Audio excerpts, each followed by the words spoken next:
ምንም ስለዚህ የትኛው ማይነት ኤክስኪውዝ ተስፋ ለመቁረጥ ምክንያት አይሆን።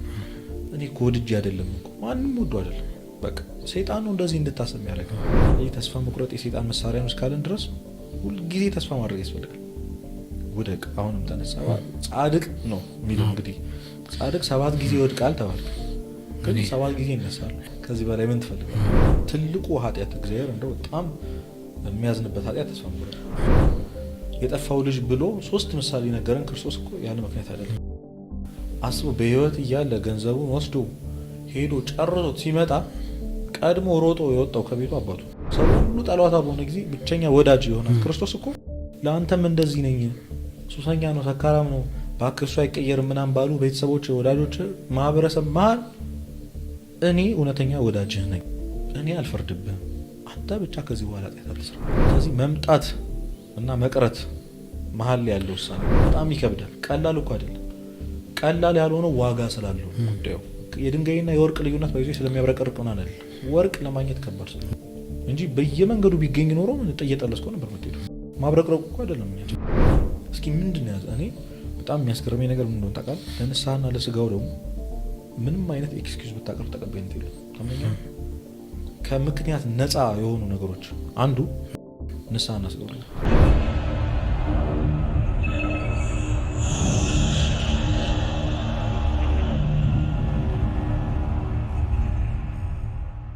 የመጀመሪያው ነገር ተስፋ የመቁረጥ ሀሳብ የሚያመጣው ራሱ ሳጥናኤል እንደሆነ ማሰብ ያስፈልጋል።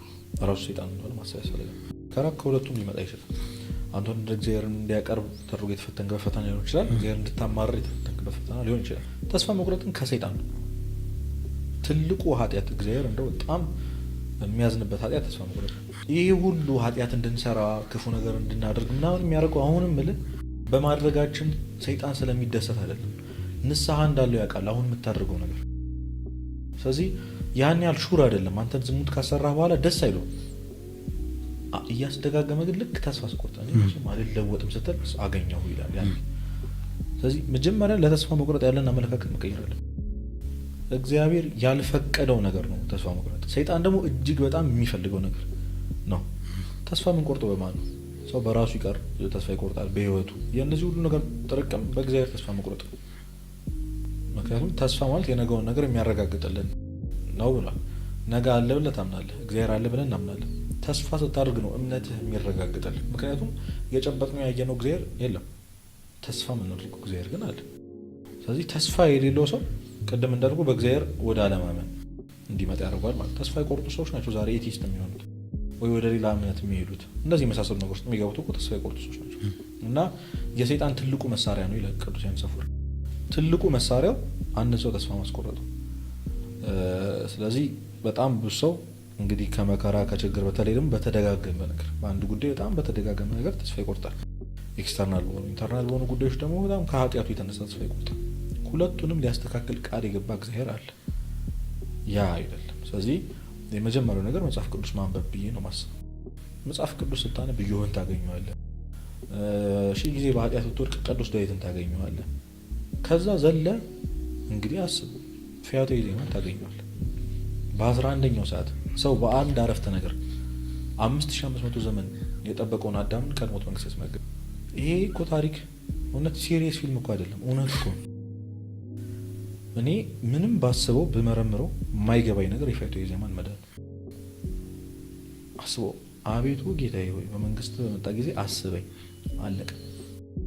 አስብ እንግዲህ እድሜ ዘመኑን ሲገል፣ እድሜ ዘመኑን የሰው ቤት ሲያቃጥል፣ ሲዘርፍ የኖረ ሰው በአንድ አረፍተ ነገር እሺ ተው ዳነ። እንደው ከቅዱሳን ሁሉ ቀድሞ መንግስት ነው የተስገባው። ከኔ ጋር ዛሬ በገነት ትኖራለህ። ምን ይባላል? አሁን ይህንን ያደረገ እግዚአብሔር እያየ እንዴት ተስፋ ትቆርጣለህ? ምንም አያስፈልግ ከዚህ በላይ ማረጋገጫ። ሰው ፊልምና የቲክቶክ ቪዲዮ እያየ ተስፋ ያገኘልን የሆነ ትንሽ መጽናናት ታገኛለህ ከሆነ ሰው ሲያወራ። ይሄንን ሲሰማ እኮ እኔን ኃጢአተኛውን ሰምቶ እኮ ሰው ተስፋ ያገኛል። መጽሐፍ ቅዱስ ብታነብ ነው። ስለዚህ መጽሐፍ ቅዱሳን መጽሐፍትን ማንበብ፣ ቤተክርስቲያን መሄድ፣ ትምህርቷን መስማት፣ የቤተክርስቲያን ትምህርት ቃለ እግዚአብሔር ማዳመጥ ያስፈልጋል። እግዚአብሔር እስከ መጨረሻው አቅጣ ድረስ ሊታገስህ ቃል ገብቷል። ሞትህ እስኪቀርብ ድረስ ያን ቀን አታገኙም። ስለዚህ በየቀኑ ተስፋ ማድረግ ያስፈልጋል። አይ ቲንክ የመጀመሪያው ነገር ሰው በጣም ተስፋ የሚያስቆርጠው ነገር ክርስቶስን ማጃጃል ይመስላል፣ ወይ ደግሞ እሱ የሚማረርብን ይመስለው ሰው።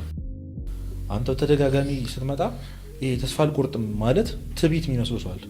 በጣም አሁን ሳበዛውት እንትለኛው ምንም አይልም። እግዚአብሔር ከመነሳት እንጂ ከውድቀትህ ምንም ነገር የለም። ይሄን ማወቅ አለብህ። እንግዲህ አባቶች ያስተምራሉ። ሰይጣን አንድ ነገርን ቦታ ይቀያየርብናል፣ ቸርነቱና ፈራጅነቱ። እግዚአብሔር በሁለቱም እውነተኛ ፈራጅ ነው፣ ቁጡም ነው። በዚህ ልክ ደግሞ ቸር ነው። ቁጣውና ፈራጅነቱ እንደው ቸርነቱ ይዛለን ነው የእግዚአብሔር። ግን ሁለቱን የምናስብበት መንገድ እንዲለያይ የሚያደርገው ሰይጣን የመጀመሪያው አንተ ኃጢአት ስትሰራ ተስፋ ስትቆርጥ ፈራጅነቱን ያሳስባል። እግዚአብሔር ቁጡ እንደሆነ እንዴት እንደሚፈርድብህ ያሳስባል። ደግሞ ጥሩ ሆነ ኃጢአት ልትሰራ ስትል ቸርነቱን ያሳየናል። ቦታው ይቀየራል። ልክ ነው። አሁን ተስፋ በቆረጥክበት ጊዜ፣ አሁን በኃጢአት በሱስ ተይዘህ ቁጭ ባልክበት ጊዜ ማሰብ ያለብህ ቸርነቱን። የጠፋው ልጅ ብሎ 3 ምሳሌ ነገረን ክርስቶስ እኮ ያለ ምክንያት አይደለም። አስቡ፣ በህይወት እያለ ገንዘቡን ወስዶ ሄዶ ጨርሶት ሲመጣ ቀድሞ ሮጦ የወጣው ከቤቱ አባቱ አንገቱን ያቀፈው እሱ እኮ ሀሳቡ ምን ነበር መሰለህ? ባሪያ ይሆናል።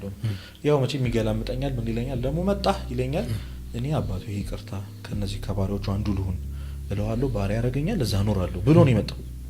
በጭራሽ አላሰበም። አባቱስ መጀመሪያ ከነበረው ክብር በላይ አደረገ። አስቡ፣ ለእጁ ቀለበት፣ ከዛ መጎናጸፊያ አጥቦ ምን ብሎ ፍሪዳ አረደለ። ያን የመመለስ ፍሪጅ ማግኘት አለብን። እግዚአብሔር ማን እንደሆነ ማወቅ አለብን። በነገራችን እንዴ ቸርነቱ ጥጉን ማወቅ አለብን።